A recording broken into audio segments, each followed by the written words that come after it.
All right, moving on to politics. Tel Aviv Mayor Ron Huldai has now officially named his newly formed party in the coming 2021 elections as Ha-Israelim, or the Israelis. And this just before going on to introduce his new number two as Avi Nissenkorn, the former justice minister, formerly of Benny Gantz's Blue and White Party. But of course, this is just one of several recent changes to the Israeli political lineup. And joining me now to help us navigate these changes is Marc Schulman, NEWSWEEK columnist and editor of HistoryCentral.com.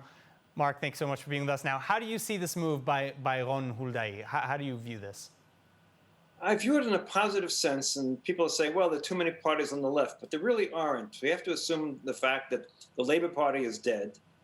Its name is not, the Mutag, the name Labour Party is really not worth very much at this point, even though it has a long history.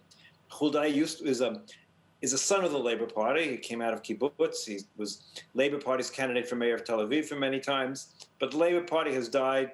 Its coffin was sealed by Amir Peretz when he joined the last coalition. Blue and White is dead. I can't imagine who is possibly going to vote for Blue and White at this point in Benny Gantz. He has no natural constituency whatsoever at this point. So what you're left with is Yesh Atid, which has always never wanted to be considered left. Yair Lapid keeps on saying he's center right. He's worked very hard at that.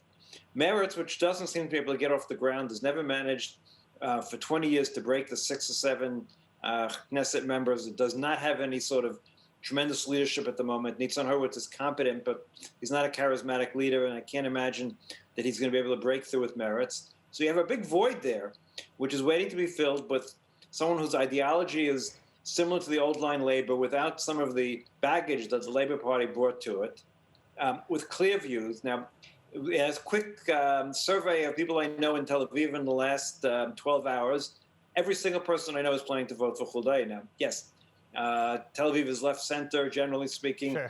But the general sense is Huldai is not loved by a lot of people, but he's considered incredibly competent.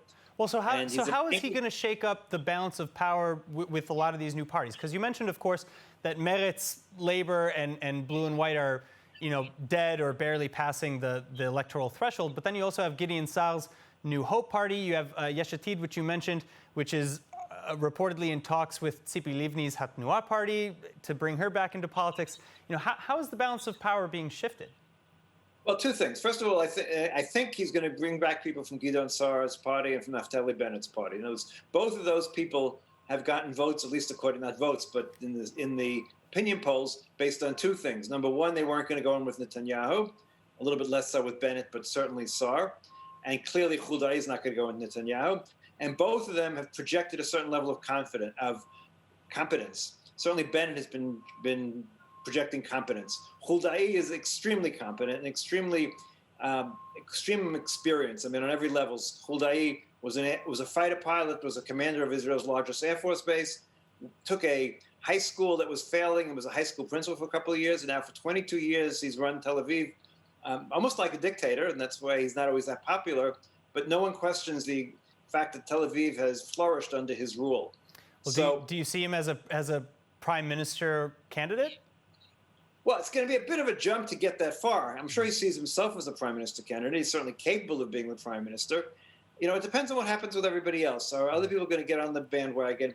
At this point, even though there's talk about Tzipi Livni joining with Yesh Atid, I would not be surprised if we find her joining with Huldai. I mean, I'm not sure what their personal relations are. Huldai's had fights with many people over the years, but if he can get Tzipi Livni and maybe bring some other, people like Stav Shafir into the fold, and bring a group of people who are really enthusiastic and show competence, I think he has a chance of gaining a certain momentum. We don't really know, obviously.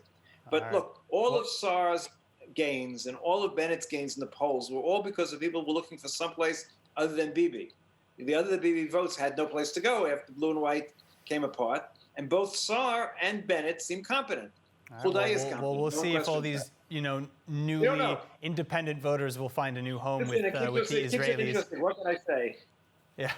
They keep us interesting. We won't know what's going to happen, and we'll find out in 3 months. As always, the coming elections are a mystery to us all.